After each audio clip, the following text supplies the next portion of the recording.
Hello guys, welcome to our YouTube channel epic solution. As you know, आज हम class number 1 करेंगे। Class 11th के important topics. The topic name account for subsidiary book.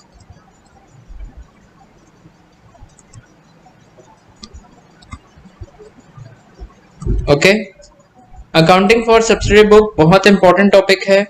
चालू करते हैं इस topic को। Subsidiary book refers to the book for specific transaction of similar nature।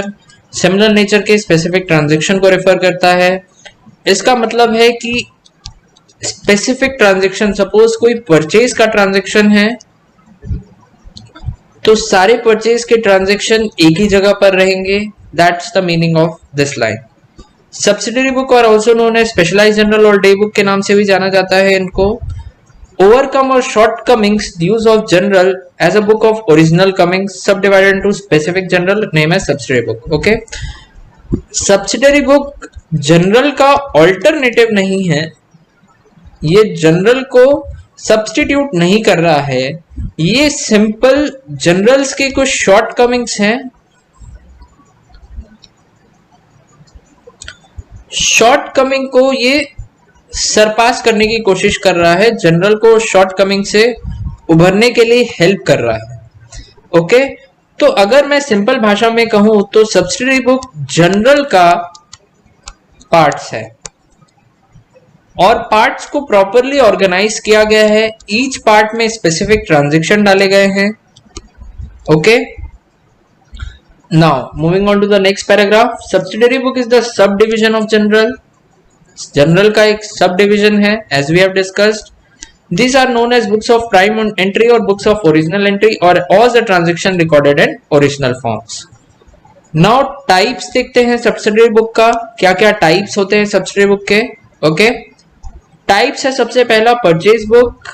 Purchase book में सारे परचेज ट्रांजेक्शन रिकॉर्ड होते हैं। सारे परचेज ट्रांजैक्शन आपको परचेज बुक में दिख जाएंगे। बट द कैच इज, क्या सारे परचेज ट्रांजैक्शन रिकॉर्ड होंगे? यहां बहुत एक इंपॉर्टेंट पॉइंट है जो मैं आपसे डिस्कस करूंगा, प्लीज इसको नोट कीजिएगा। सारे परचेज ट्रांजैक्शन रिकॉर्ड नहीं होंगे यहां पर। तो कौन से ट्रांजैक्शन रिकॉर्ड होंगे? वही ट्रांजैक्शन रिकॉर्ड होंगे जो क्रेडिट ट्रांजैक्शन होंगे। और ये प्लस का साइन है, एंड है, ये और नहीं है। ओके,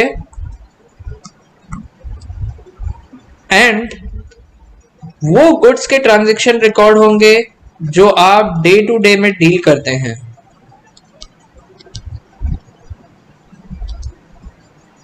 या वो गुड्स जिसकी आप ट्रेडिंग करते हैं, वो ट्रांजैक्शन रिकॉर्ड होंगे, या आपका रेगुलर नेचर ऑफ बिजनेस है। तो दोनों कंडीशन आपकी कंप्लाई होनी चाहिए।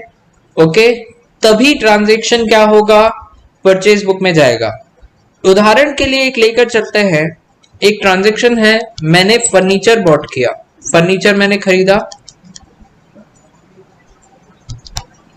सपोज मैंने फर्नीचर को क्रेडिट में ही खरीदा, उधार में ही लेकर आया। अब ये ट्रांजैक्शन क्या परचेज बुक में जाएगा? क्या ये ट्रांजैक्शन परचेज बुक में नहीं जाएगा? इसका कारण नंबर 1 सिर्फ इतना ही है कि फर्नीचर जो मैं लाया, क्या मेरा इंटेंशन जब मैंने फर्नीचर को खरीदा था तो क्या मेरा सेल करने का इंटेंशन से खरीदा था? क्या नहीं, मैंने फर्नीचर खरीदा था कि मैं बिजनेस में फर्नीचर का यूज करूंगा। फर्नीचर को मैं लाया नहीं था कि मैं उसको सेल कर दूंगा। मैंने फर्नीचर इस इंटेंशन से खरीदा कि मैं उसको बिजनेस में यूज करूंगा, ना कि सेल करने के इंटेंशन से। ओके, सो दोनों कंडीशन आपकी कंप्लाई होनी चाहिए। पहला तो क्रेडिट ट्रांजैक्शन आपका उधार में परचेज होना चाहिए, और वो गुड्स कौन से होने चाहिए जो डे टू डे में डील करते हो आप, या रेगुलर नेचर ऑफ बिजनेस के गुड्स होने चाहिए। ओके, तो ही वो परचेज बुक में जाएंगे। That is the most important point. Similarly for the sales book, sales book के लिए भी वही कंडीशन है कि क्रेडिट सेल होनी चाहिए, एंड ये प्लस का सिंबल है, मतलब दोनों कंडीशन कंप्लाई होनी चाहिए। इसमें भी क्रेडिट सेल होनी चाहिए, और दूसरा डे टू डे गुड्स होना चाहिए। जो गुड्स आप बेच रहे हैं उसमें आप डे टू डे में वही डील करते हैं, आपका ट्रेडिंग पर्पस है वो गुड्स को बेचना। आपकी शॉप मतलब आपकी दुकान बोलना चाहिए, उसी चीज के लिए आपने ओपन किया है कि आप उस गुड्स में डील करते हैं। Second, purchase return book, sales return book is just the opposite of its journal proper. इसमें हम आएंगे, पहले एक बार परचेज बुक पढ़ लेते हैं। Purchase book is a subsidiary book which records the transaction of credit purchase goods for trading purpose. Underline the point, trading purpose के goods को हम रिकॉर्ड करते हैं और credit purchase के goods को रिकॉर्ड करते हैं। तो सवाल आया कि कैश परचेज कहाँ जाएगा? भाई हमने गुड्स लिया और गुड्स का पेमेंट हमने कर दिया तुरंत ही। ओके, तो तुरंत अगर हमने पेमेंट कर दिया तो वो एंट्री किधर जाएगी? That entry will go in cash book. यदि हमने माल का पेमेंट कर दिया, गुड्स का पेमेंट कर दिया, तो वो एंट्री हमारी कैश बुक में जाएगी। फटाफट से देख लेते हैं फॉर्मेट, डेट, पर्टिकुलर्स, इनवॉइस। यदि जीएसटी की सेल्स है तो एक यहाँ पर कॉलम बनेगा परचेज का, similarly CGST because this is a sale of GST, SGST and last will be the IGST and total column is here. Okay, अब सेल्स बुक देखते हैं फटाफट। Sales book is a subsidiary book and therefore it is also books of original entry. Sales book contain the record of all credit sale. This is the most important, all credit sale of goods. Goods means वो goods जिसका आप dealing करते हैं, regular nature of business है। Okay, while यदि आपने cash में माल बेचा, कैश में आपने गुड्स सेल किया, तो सिमिलरली ये कहाँ जाएगा? कैश बुक में। That is the most important thing. ये गलती हो जाती है लोगों से, इसका ध्यान देना। Similarly the format, sales book है तो यहाँ पर हम सेल्स लिख देंगे। सिमिलरली जीएसटी की डिटेल्स यदि दी हुई सवाल में तो CGST, SGST and IGST and the total column is here. Okay, now moving on, purchase return. Purchase return book is that book in which we record the goods returned to supplier and vendor. It is also called return outward book. इस book को क्या बोला जाता है? Return outward book. देखते हैं क्या बोल रहा है ये। Return outward book क्यों बोलते हैं इसको? देखिए, outward वर्ड से इसका थोड़ा लिंक है नाम का। Outward in the sense, जब भी हमने गुड्स सपोज परचेज किया एंड कुछ इशू के कारण सपोज क्वालिटी हमको पसंद नहीं आई तो हमने रिटर्न कर दिया, तो यहां पर गुड्स का फ्लो कैसा हो रहा है? गुड्स हमारे पास से जा रहा है, आउट हो रहा है। That is why this is name as outward. So purchase return is also known as return outward book. कभी कभी सवाल में सिर्फ यही देता है कि आपको परचेज आउटवर्ड बुक बनानी है या फिर रिटर्न आउटवर्ड बुक बनानी है, ऐसा लिख के दे देता है। तो आपको ये डिटरमाइन करना उस समय बहुत इंपॉर्टेंट है कि this question talks about purchase return, और ये आउटवर्ड नाम इसलिए पड़ा है क्योंकि गुड्स आपके पास से जा रहा है परचेज रिटर्न करते समय। That is why this book is known as return outward book. Moving on, format में मूव करते हैं। यहां पर आएगा purchase return, similarly CGST, SGST and IGST will be there. Okay, now moving on, sales return. Sales return book को हम return inward book बोलते हैं। अब inward नाम इसका किससे पड़ा? क्योंकि जब भी हम सेल कर दिए सपोज और वो गुड्स हमारे पास वापस आ गया, तो हमारे पास तो गुड्स इन हो गया, गुड्स वापस आ गया। That is why this book is known as return inward book. तो दोनों का रिटर्न आउटवर्ड को क्या बोलते हैं? Purchase return, and return inward को सेल्स रिटर्न। ये दोनों नाम आपको याद रखना बहुत जरूरी है। फॉर्मेट देख लेते हैं। फॉर्मेट में हम यहाँ सेल्स रिटर्न कर देंगे। सिमिलरली जीएसटी की सेल है तो CGST, SGST will be the column will be there and subsequently IGST का कॉलम भी बनेगा। Now general proper. General proper is a primary book of recording the accounts. The books where transactions are recorded in a chronological order day after determining debit and credit of the transaction. General book contains a transaction of each each days transaction record होता है। देखते हैं क्या बोल रहा है। सबसे पहले तो प्राइमरी बुक ऑफ अकाउंटिंग है, बिल्कुल ये प्राइमरी बुक ऑफ अकाउंटिंग है। इट इज फॉर्मेट भी आप देखेंगे यहाँ पर जनरल प्रॉपर का फॉर्मेट है, डेट पर्टिकुलर अमाउंट, जैसा हमारा जनरल एंट्री का फॉर्मेट रहता है सिमिलरली वैसा ही है। जनरल प्रॉपर बुक्स में हम वो सारे ट्रांजेक्शन रिकॉर्ड करते हैं जो कोई सब्सिडरी बुक्स में नहीं जाते। कोई सब्सिडरी बुक्स में नहीं जाते मतलब सपोज ये परचेज बुक है, सेल्स बुक है, सिमिलरली बिल रिसीवेबल बुक है या सेल्स रिटर्न बुक है एक्सेट्रा, सारे हमने सब्सिडरी बुक्स में देखा और ये कहीं पर नहीं जा रहे हैं। तो वो ट्रांजेक्शन हम कहाँ रिकॉर्ड करेंगे? उस ट्रांजेक्शन को हमको रिकॉर्ड करना पड़ेगा जनरल प्रॉपर में। ओके, एग्जाम्पल लेते हैं समझने के लिए। Suppose salary is outstanding, salary outstanding है। अब हम इसकी एंट्री क्या करेंगे? सैलरी इज आउटस्टैंडिंग, तो सबसे पहले हम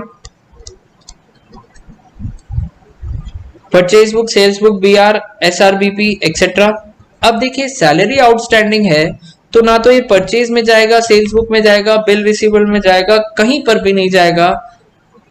इसको हम कहाँ डालेंगे? जनरल प्रॉपर में, बिकॉज यहाँ पर हमने कैश तो पे नहीं किया, हमने सिंपल क्या एंट्री पास करी? हमने एंट्री पास करी salary account debit to salary outstanding account. हमने सिंपल ये एंट्री पास करी। इसमें ना तो कैश वर्ड आता है, परचेज वर्ड आता है कहीं पर, ना सेल्स वर्ड, ना एक्सेट्रा, कोई sales return, purchase return, bill payable, bill receivable, कोई वर्ड नहीं आ रहा। तो ये एंट्री कहाँ जाएगी? This entry will go in journal proper. Okay, now this is the format we have discuss. Journal proper का फॉर्मेट सेम सिमिलर किस टाइप का है? जनरल एंट्री टाइप का फॉर्मेट है। नाउ बिल रिसीवेबल बुक में आते हैं। बिल रिसीवेबल बुक क्या होता है? पहले आपको बिल रिसीवेबल समझना चाहिए बिल रिसीवेबल बुक समझने से पहले। वैसे तो क्लास 11 में आपका एक पूरा टॉपिक है बिल रिसीवेबल के बारे में। एक बिल रिसीवेबल का छोटा सा मैं एक एग्जांपल दे देता हूं। सपोज एक पर्सन है जिसका नाम है मोहन। मोहन ने राम को गुड्स सेल किया है, टर्म रखी है। राम ने जब गुड्स लिया था बोला था कि मैं 3 मंथ्स के बाद पैसा दूंगा। मोहन ने बोला ओके, गुड सेल किया मोहन ने राम को। ओके, अब 1 महीने बाद, कुछ समय बाद, मान लीजिए 1 मंथ बाद, मोहन राम के पास जाता है कि मुझे अर्जेंट फंड चाहिए तो आप ये फंड करवा दो। तो राम बोलता है मैं तो, मेरे पास अभी पैसे नहीं है तो मैं तो अभी आपको नहीं दे पाऊंगा। तो मोहन बोलता है राम को मैं एक बिल बना रहा हूं, आप बस उसमें यहां साइन कर दो। जो भी ये बिल दिखाएगा आपको, आप उसको पे कर देना। 2 मंथ्स बाद आप मेरे को देने ही वाले अमाउंट, तो आप मेरे को ना देके जो भी आपको बिल दिखाएगा जिसमें आपके यहाँ पर साइन है मिस्टर राम, आपने यहाँ साइन किए हैं, जो भी आपको बिल दिखाएगा आप उसको पे कर देना। तो राम ने एग्री किया, ठीक है मुझे तो 2 महीने बाद पैसे देने ही है, तुम ले जाओ या कोई और ले जाए, बात तो एक ही है। इस बिल को मिस्टर राम ने दे दिया मोहन को। अब ये मोहन के पास पहुंच गया ये बिल। ओके, मोहन अपने बैंक के पास गया इस बिल को लेके। बैंक वाले से बोला कि देखो मुझे 2 मंथ्स के बाद राम ने से पैसे लेने हैं और राम ने यहां पर साइन किया है, अपनी एक्सेप्टेंस दी है। तो बैंक ने देखा ओके, तो आप मुझे अभी पैसे दे दो, आप 2 महीने बाद राम से पेमेंट ले लेना ये बिल दिखा के, मैं बिल आपको दे देता हूं। तो बैंक ने एग्री कर गया और कुछ पैसे थोड़े से रख के मोहन को बैंक ने पैसे दे दिए। अब 2 मंथ्स बाद क्या होगा? ये बिल लेके राम के पास जाएगा बैंक और राम से पैसे लेके आ जाएगा। तो अब ये हुआ क्या यहाँ पर तो दोनों की बात हो गई। राम को 3 मंथ्स बाद पैसे देने थे, राम ने बिल्कुल 3 मंथ्स बाद दे दिया। और मोहन को अर्जेंट नीड आ गई थी फंड की, मोहन की अर्जेंट नीड यहाँ पे मीट हो गई, दोनों काम हो गया। तो बिल रिसीवेबल, बिल देखते ही किसको पैसा मिला? बिल के बेस पर मोहन को पैसा मिला यहाँ पर। तो मोहन के लिए this bill is bill receivable, क्योंकि उसको पैसा मिला। पढ़ते हैं ट्रांजेक्शन क्या है। Bill receivable also known as BR book which is a subsidiary or secondary book of accounting where all bills of exchange received are recorded। मतलब सारे bills of exchange यहाँ पर रिकॉर्ड होते हैं। Okay, the total value of the bill receivable transfer होते हैं accounting books of accounts में। ये फॉर्मेट है, बहुत ही सिंपल। अब आते हैं बिल पेबल बुक पर। बिल पेबल बुक एकदम सिंपल है।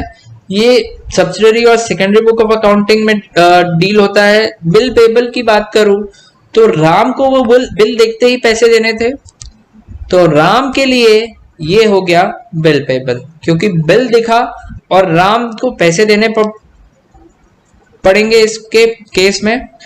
तो for Ram the bill is bill payable. Okay, अगर हम राम की अकाउंटिंग करेंगे तो हम ऐसा बिल पेबल रिकॉर्ड करेंगे।